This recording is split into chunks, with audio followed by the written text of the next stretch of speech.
اللہ رب العزت قبولیت کے دروازے تب تک تم پر بند نہیں ہونے دیتا جب تک تم اس سے مانگتے رہتے ہو۔ تم سوچتے ہو کہ تاخیر کا مطلب ناممکن ہے، حالانکہ تاخیر تو اللہ رب العزت کی طرف سے مہلت ہوتی ہے تاکہ تم اسے اپنی رضا کے لیے منا سکو، اور اگر دیری کا مطلب اللہ رب العزت کا انکار ہی ہوتا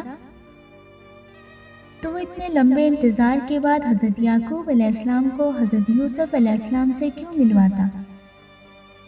اور اگر اس نے اپنے بندوں کو آزمائش کے دوران تنہا ہی چھوڑنا ہوتا تو وہ حضرت ہاجرہ علیہ السلام کو تپتے ہوئے ریگستان کے بیچوں بیچ پانی کیوں پلاتا؟ اگر اس نے اتنے صبر کے بعد بھی اپنے بندے کے لیے کوئی صلہ نہ رکھا ہوتا تو وہ حضرت زکریا علیہ السلام کو عمر کے بالکل آخری حصے میں اولاد سے کیوں نوازتا؟ اگر اس نے یقین کے بعد بھی تمہیں اپنی عطا کے جلووں سے محروم رکھنا ہوتا تو وہ انگلی کے صرف ایک اشارے پہ چاند کو 2 حصوں میں تقسیم کیوں کرتا؟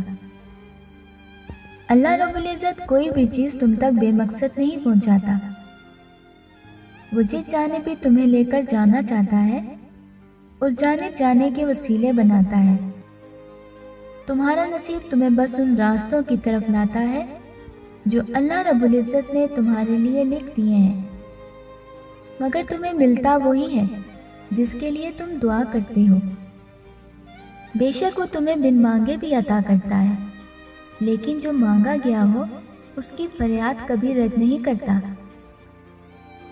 یہ موزے ہی تو ہیں جو تمہیں اب تک زندہ رکھے ہوئے ہیں، اور تمہارے اختتام کا فیصلہ تمہارا نصیب نہیں بلکہ تمہاری دعائیں کیا کرتی ہیں۔ جہاں تمہیں لگتا ہے کہ تم ڈوب جاؤ گے وہاں اللہ رب العزت تمہیں تیرنا سکھا دیتا ہے۔ سو اپنے رب سے کبھی بھی مایوس مت ہو، سدا خوش اور آباد رہو۔ آمین ثم آمین۔